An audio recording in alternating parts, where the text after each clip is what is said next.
9 do nosso curso, né? E, bem, o que a gente vai ver aqui, né? A gente vai definir o conceito de superfície orientada, tá? Na verdade, a gente vai fixar algumas nomenclaturas aqui, a gente pode ver isso como definições, e aí daí vamos falar sobre fluxo de um campo vetorial, que nada mais é do que outro nome para integral de superfície de um campo vetorial. Lembrando que na aula passada a gente viu a integral de superfície de uma função escalar, né? A gente vai repetir a mesma análise que a gente fez na primeira unidade. Na primeira unidade a gente viu primeiro o integral de linha de uma função escalar, depois a gente viu o integral de linha de um campo vetorial. Aqui é a mesma coisa, só que com integrais de superfície, né? Então, vamos lá. Antes de mais nada, o que é que seria uma superfície orientada, né? Na última aula, lembra só, na última aula a gente construiu o campo normal a uma determinada superfície, né? Eu tinha uma superfície parametrizada, R de UV, tá? R de UV, obviamente, é uma parametrização, né, para a superfície S, né? Então, o que é que eu podia fazer? Eu podia, com essa função R de UV, derivar ela com relação a U, depois derivar ela com relação a V, construir os campos tangentes a essa superfície e, com esses campos tangentes, tirar o produto vetorial deles dois, RU, vetor RV, para construir o campo normal, perdão, a superfície, tá? Mas preste atenção, né? Veja que essa escolha de campo normal aqui não é única, tá? A gente podia ou fazer o produto vetorial RU, vetor RV, ou então fazer o produto vetorial... Opa, deixa eu voltar aqui. Ou fazer o produto vetorial RV vetor RU, tá? Que nada mais é do que menos RU vetor RV, pela propriedade que a gente vê lá em geometria analítica. Mas enfim, eu vou voltar para isso já já. Mas a gente pode também, além disso, definir um campo normal unitário a essa superfície, tá? Eu simplesmente defino N de UV, tá? Esse campo normal unitário, como R de U vetor R de V dividido pelo módulo de RU vetor R de V, tá? De maneira que esse vetor N aqui vai ter módulo 1 aqui ao longo de toda a superfície. Então veja, antes eu tinha RU vetor R de V com módulos malucos aqui ao longo da superfície, agora todos os vetores aqui têm módulo 1, tá certo? Então, de novo, só repetindo aqui, essa escolha de orientação aqui não é única, tá certo? Eu podia ter escolhido, por exemplo, RV vetor RU, que na verdade apontaria aqui para baixo, tá vendo? Seria basicamente o mesmo campo vetorial, só que apontando não mais para cima, mas agora para baixo aqui na superfície. Então, pela propriedade, de novo, pela propriedade aqui do produto vetorial, RV vetor RU, nada mais é do que menos RU vetor RV ou menos N de UV, tá certo? Se você preferir. Então, só que perceba o seguinte, né? Isso é um ponto sutil, a gente fala por formalidade, porque aqui cálculo, na maioria dos contextos a gente vai estar trabalhando com superfícies orientáveis de fato, mas existem superfícies que não são orientáveis, tá? Que no caso, eu não sei dar muitos exemplos, mas um exemplo bem canônico é a faixa de Möbius, certo? Existem superfícies para as quais, o que quer dizer que uma superfície não é orientável? Para as quais a escolha entre N de UV e menos N de UV não é muito clara, tá? É ambígua. Então, o que acontece aqui na faixa de Möbius? Se você perceber, isso aqui é basicamente uma tira de papel, tá? Uma tira de fita, que eu dobro, dou um twist nessa tira e ligo as duas extremidades, junto as duas extremidades. Então, basicamente aqui tem um twist, ó, um dobrão, uma torção, né? Eu torço essa fita e ligo as duas extremidades. E aí perceba o seguinte, então, né? Perceba que se eu disser, vamos dizer assim, eu quero fixar a orientação dessa superfície, vamos dizer que eu parametrizei ela, e eu quero fixar uma orientação que o vetor normal aponte sempre aqui para o lado de fora, ou que a base esteja sempre contida do lado de fora aqui da superfície, tá certo? A base desses vetores aqui esteja sempre tocando aqui esse pedaço exterior da superfície. Então veja que se eu começar aqui do lado esquerdo, se eu for desenhando aqui vetores ao longo de toda a superfície, né? Eu vou obtendo, obviamente, vetores bem parecidos, mas quando chega no twist, tá? Perceba que o que era a parte de dentro, o que era a parte de fora da faixa, vira a parte de dentro, tá? De maneira que, veja, se eu voltar para o mesmo ponto que eu comecei a desenhar vetores, eu vou perceber que, na verdade, o meu vetor nesse ponto, o meu vetor normal nesse ponto, está apontando para dentro, certo? Mas, por definição, isso é uma contradição, né? Por definição, esse vetor deveria apontar para fora, porque eu estou impondo isso, tá certo? Então, se eu escolher que esse vetor aponta para fora, quando eu começar a desenhar cada vez mais vetores e der uma volta ao longo da faixa, eu vou descobrir que ele estava apontando para dentro. Então, a escolha de orientação, em outras palavras, né, a escolha de orientação é ambígua, certo, gente? E aí, por isso, a gente diz que a faixa de Möbius é uma superfície não orientável, tá? Onde você não tem como fixar uma orientação bem definida para isso. Mas se você tem como fixar uma orientação bem definida, a gente diz que a superfície é orientável. Esse é o nosso caso, né? A gente vai trabalhar com gráfico de funções, cilindros, esferas, superfícies bem canônicas, assim, que não apresentam nenhum tipo de complexidade relativa a isso, certo? Isso é só para que vocês saibam, talvez em algum projeto futuro ou algo do tipo apareça, né? Enfim, para vocês e, enfim, saibam que não, existem superfícies que não são orientadas, tá? Então a gente vai trabalhar nesse caso com um panorama mais claro, né? Feito tinha no slide anterior, tem a superfície R de UV, o campo normal unitário, tá? Eu posso construir esse campo normal unitário, calculo RU, vetor RV, divido por esse módulo, certo? E além disso, eu posso definir também a seguinte nomenclatura. Imagina que eu tenho que a minha superfície S agora é a fronteira de uma determinada região sólida V, tá certo? Eu coloquei D aqui, mas está errado, tá certo, gente? É V. Então tem um certo volume aqui no espaço tridimensional e vamos dizer que a minha superfície seja a fronteira desse volume, tá? A gente diz que essa superfície fechada, claro, né, a fronteira de um volume, está orientada positivamente, ou tem orientação positiva, quando N de UV, esse campo normal unitário, aponta para fora da superfície, tá? Ou seja, aponta para fora da região V, certo? E a gente diz que a orientação é negativa, quando essa superfície está orientada negativamente, quando N de UV aponta para dentro dessa região V, certo? Ou seja, aponta aqui no sentido contrário a esse sentido da figura. Tá? Isso aqui são só nomenclaturas de novo, são definições que a gente está dando e agora a gente vai passar basicamente para a integral de superfície de um campo vetorial, mas antes vamos ver aqui dois exemplos. Tá? Um exemplo mais básico é a esfera. Você pode perceber o seguinte, na aula passada a gente construiu explicitamente uma parametrização para a esfera. Né? Eu tinha R de φθ, né, coordenadas esféricas, A só que com raio constante, né? Então eu tenho A seno φ cosseno θ, A seno φ seno θ e A cosseno φ. Né? A gente viu também que o vetor normal aqui é a esfera é Rφ vetor Rθ, né, que vai ser A quadrado, seno quadrado de φ cosseno θ, A quadrado seno quadrado de φ seno θ, A quadrado seno φ cosseno φ. Tá? Bem, perceba o seguinte, você pode calcular explicitamente usando o produto escalar, tá, que você viu lá na geometria analítica, a raiz quadrada desse vetor escalar com ele mesmo, que o módulo desse vetor aqui nada mais é do que A quadrado seno ao quadrado de θ. Tá? Vai aparecer cosseno ao quadrado, mais seno ao quadrado, algumas coisas vão se agrupando aqui, de maneira que dá isso. Nas notas de aula eu acho que eu faço isso bem direitinho. Então, o módulo desse vetor é isso e, portanto, o campo normal unitário à esfera seria simplesmente Rφ vetor Rθ dividido por A quadrado seno ao quadrado de φ. Ou seja, N de φθ vai ser igual a seno φ cosseno θ, seno φ seno θ, cosseno φ. Tá certo, gente? Então, aqui a gente acabou de construir o vetor, um campo normal unitário à esfera. Veja o seguinte, que interessante, né? Que esse vetor nada mais é, se você comparar aqui com o vetor, a parametrização, o vetor posição aqui da esfera, ó, nada mais é do que o vetor posição dividido pelo raio, tá? R de φθ sobre A. Mas é bem interessante, veja que é bem intuitivo, que esse vetor de posição da esfera já é um vetor que aponta na direção normal a qualquer ponto da esfera, tá? Por definição, a esfera é o conjunto de pontos que estão à mesma distância de um determinado ponto, que no nosso caso aqui é a origem. Certo? Então veja que nada mais esse vetor N de φθ nada mais é do que um prolongamento desses vetores de posições aqui φθ. E aí um detalhe importante é que isso só acontece para a esfera, tá certo, gente? Isso não faz sentido você supor isso aqui para uma superfície qualquer, tá? R de UV qualquer. Isso aqui só acontece para a esfera por causa aqui da forma geométrica particular, né, específica da esfera. A gente pode também repetir a mesma análise para o cilindro circular, certo? Então a gente pode construir, um campo normal unitário para o cilindro circular. Então vamos lá, né? Na aula passada eu vi que uma parametrização para esse cilindro era R de θz, né? Θ é esse ângulo polar aqui, B é o raio do cilindro. E aí lembrando, o cilindro não envolve as tampas do cilindro não, tá certo, gente? É só a parede aqui do cilindro. Então, e Z seria essa altura aqui, obviamente, a altura na direção Z, né? Então eu teria R de θz igual a B cosseno θ, B seno θ, Z. Você pode calcular Rθ e Rz, que, bem, um campo normal esse cilindro vai ser A cosseno θ, A seno θ, 0, tá? E que o módulo disso vai ser simplesmente A.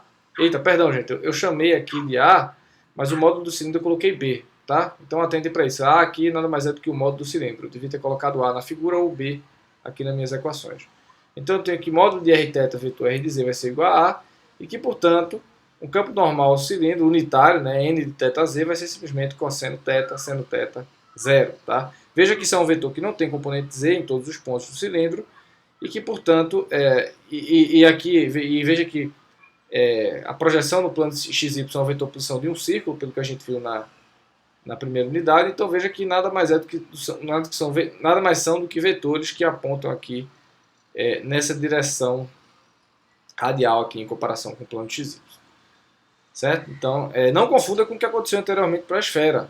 Tá? Preste atenção, atento para esse detalhe. Mas vamos lá, né? Dado esses exemplos de como construir um campo normal unitário, a gente pode falar agora sobre a estrela do show dessa aula, que é o fluxo, tá certo? Então, vamos lá. Considere um campo vetorial F e uma superfície R de UV, ambos definidos em uma mesma região do espaço. Então, você tem aqui F, campo vetorial F, né? E, bem, sobre o ponto R de UV, né? Um ponto aqui sobre a superfície, eu posso calcular F de R de UV. Vai ser simplesmente o vetor de F, exatamente nesse ponto aqui da superfície em questão. Claro que, bem, existe nesse ponto R de UV um vetor normal N de UV, né? Eu posso construir, eu posso definir, antes de mais nada, eu posso pegar aqui um paralelogramo curvilíneo contido nessa superfície, tá? Cujo vetor normal está, por exemplo, no centro desse paralelogramo, ou então pertinho, né? Sei lá, nas periferias desse paralelogramo. E supondo que ele tenha a área ds, tá? Supondo que ele é bem pequenininho, tem uma área infinitesimal ds, eu posso definir o que eu chamo de vetor área, que nada mais é do que o vetor normal unitário vezes ds. Tá? Veja que isso aqui é um vetor que aponta para fora da esfera e cujo módulo é simplesmente a área desse meu paralelogramo infinitesimal. Eu posso me perguntar, posso fazer a seguinte pergunta, tá? Que tem tudo a ver com a física. Quanto de f, quanto desse meu campo vetorial f atravessa a minha superfície S? Tá? Quanto desse campo vetorial F atravessa a minha superfície S.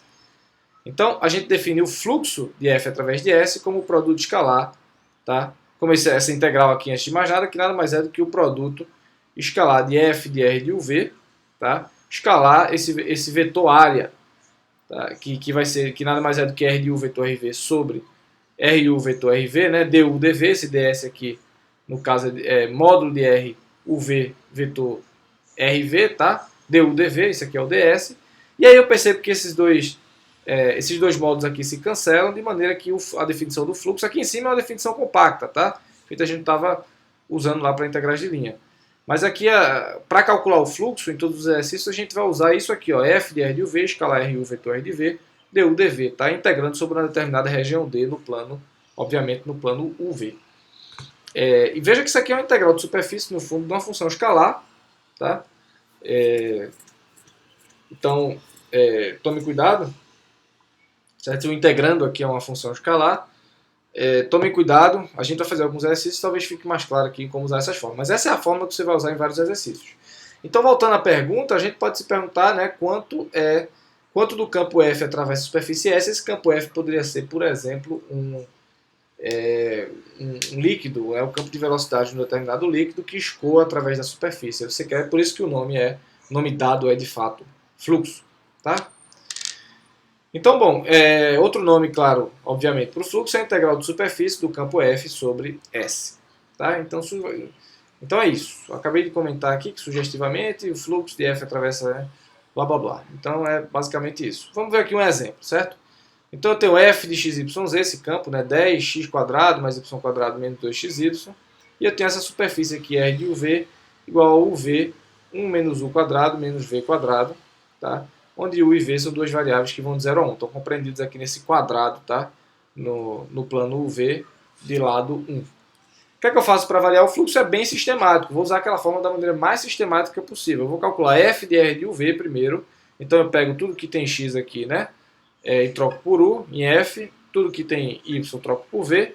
Tudo que tem z eu troco por 1 menos u² menos v². Então eu teria aqui f de R de UV igual a 10 u² mais v² menos 2 uv. Certo? Daí eu preciso também calcular o campo normal, RU vetor R. Veja que o campo normal unitário, por causa da definição do vetor área, ele não entra, tá, na fórmula do fluxo que a gente viu no slide anterior. Isso é um ponto positivo, porque a gente não precisa ficar calculando o módulo de RU vetor R de V. Então a gente pode calcular RU igual a 1, 0, menos 2, né? RV igual a 0, 1, menos 2V, tá? Isso aqui seria menos 2U, tá certo, gente? Eu errei. É 1, 0, menos 2U. Então se eu fizer o produto vetorial RU vetor R de V, recomendo que vocês façam aí usando determinante, ou sei lá, qualquer método da sua escolha, vai ser igual a 2U, 2V, 1, né? E que, portanto, o fluxo de F sobre S vai ser o produto escalar de F de R de UV com RU vetor RV, né? Integral disso sobre esse quadrado de lado 1. Ou seja, U indo de 0 a 1 e V indo também de 0 a 1. O integrando vai ficar, se você armar a base aqui, né, fizer as contas, o integrando vai ficar 20U mais 2U quadrado V mais 2V ao cubo menos 2UV, que são integrais de polinômios.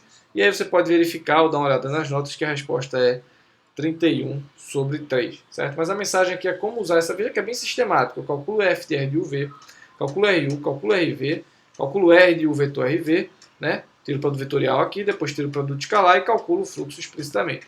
Veja que é um certo trabalhinho, né? Há um pouco mais de conta, se você comparar com a integral de linha do campo vetorial, há um pouco mais de conta do que na primeira unidade. Certo? Um último exemplo aqui que a gente pode ver, um penúltimo exemplo, antes de fazer algumas observações, é a lei de Gauss. A gente pode calcular o fluxo, por exemplo, do campo elétrico gerado por uma carga pontual na origem, através de uma determinada esfera de raio A também centrada na origem. A gente viu nas aulas passadas que esse campo elétrico é dado por isso aqui, tá?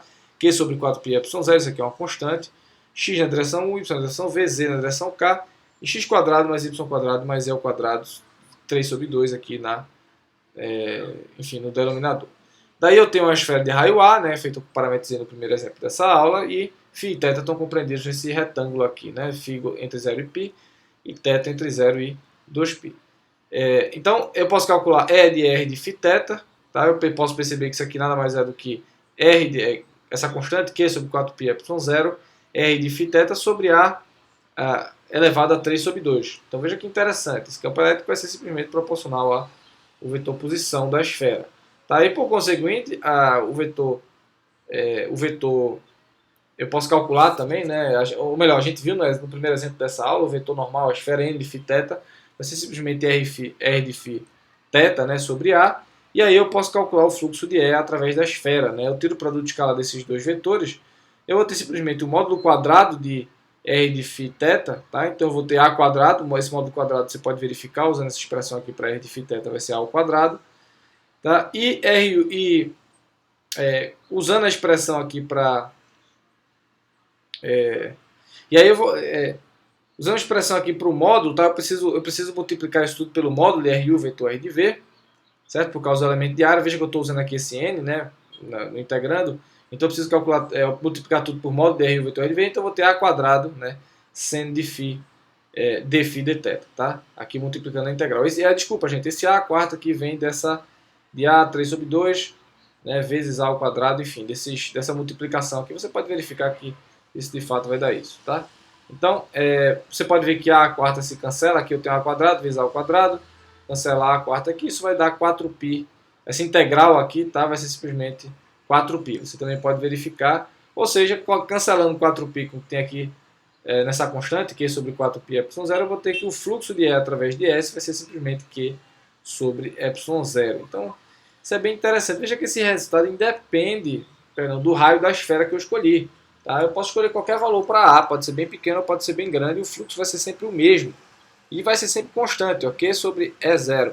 De fato, esse resultado é conhecido lá na física como a lei de Gauss, e a gente vai conseguir provar ele daqui a 2 aulas, no caso mais geral possível, que eu tenho uma distribuição de cargas qualquer e uma superfície qualquer encobrindo essa distribuição de cargas qualquer, certo? A gente vai precisar do teorema da divergência, que vai aparecer daqui a 2 aulas. Então, duas observações pertinentes é o seguinte, né? Mudar a orientação de S é mudar o sinal do vetor normal unitário, N de UV. Então, nesse caso, a gente pode perceber intuitivamente que o fluxo também vai mudar de sinal, certo? Além disso, o fluxo da união é a soma dos fluxos. Então, feito acontecia lá para a integral de superfície de uma função, integral de linha de um campo vetorial e de uma função escalar, né? Se eu tiver uma superfície que é a união de nzão, outra superfície, então é superfície S, que vai ser S1, união S2, união blá blá, união Sn, eu vou ter que o fluxo da união vai ser simplesmente a soma dos fluxos. Você calcula o fluxo sobre cada superfície desse campo F aqui, né? E soma todos os resultados. Um exemplo disso seria simplesmente Então deixa eu voltar aqui, pessoal, rapidinho. Essa segunda observação talvez pareça mais simples, mas a primeira é bem intuitiva, tá?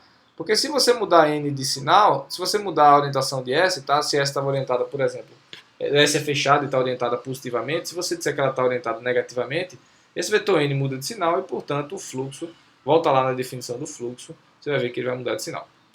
Tá? Então um exemplo aqui da segunda observação seria simplesmente aqui, essa superfície S, que é a união desse paraboloide aqui, z igual a 1 menos x quadrado menos y quadrado, e o plano z igual a zero. Tá? Uma tampa aqui para o paraboloide.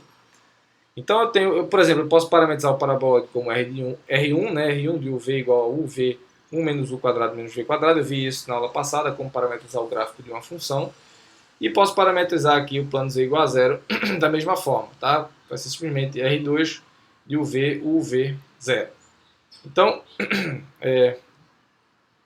então perceba o seguinte, calculando aqui os campos normais dessa superfície, você pode verificar que o campo normal S1 vai ser R1U, vetor R1V, que vai ser 2U, 2V1, R2V, vetor. E para orientar essa superfície fechada, tá? Positivamente, eu preciso escolher não. Veja esse detalhe importante. Eu preciso escolher não o campo R2U, vetor R2V, mas o campo R2V, vetor R2U. Tá? Porque eu quero que, se eu fizer R2U, vetor R2V, eu vou ter o vetor 001. Você pode verificar que está apontando, na verdade, para cima, né? Só tem uma componente Z, que vale 1 apontando para cima. Enquanto que para que a superfície esteja orientada positivamente, todos os vetores normais vão estar apontando para fora da região interior da superfície, e portanto eu preciso escolher R2V, vetor R2U. Atentem para isso. Tá?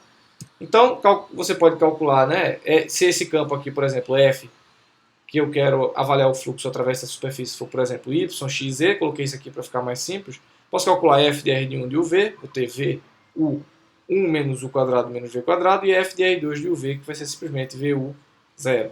Tá? E aí, portanto, o fluxo de F através de S1 união S2 vai ser o fluxo através de S1 mais o fluxo através de S2, e você pode verificar, tá, que a resposta pode integrar aqui, né, fazer esses produtos escalares explicitamente, blá blá blá, dar uma olhada nas notas de aula, e verificar que a resposta vai ser, de fato, π sobre 2. Certo, gente? Então, qual é a mensagem aqui? Saibam usar essa fórmula aqui, fluxo de F escala ds, quando S é uma união de superfícies, S1 união S2, você simplesmente é a soma dos fluxos. Tá bom? Então, foi o que a gente fez nessa aula, né? A gente viu que é possível escolher dois tipos de orientação, né? O que a gente fez basicamente foi isso. A gente deu uma série de definições, viu que é possível escolher dois tipos de orientação para uma mesma superfície fechada, e definiu o conceito de fluxo de um campo vetorial. Tá? O que seria isso? Como é que a gente vai calcular isso explicitamente nos nossos exercícios? A gente define, né, F escalar n ds, ou F escalar ds negrito, né?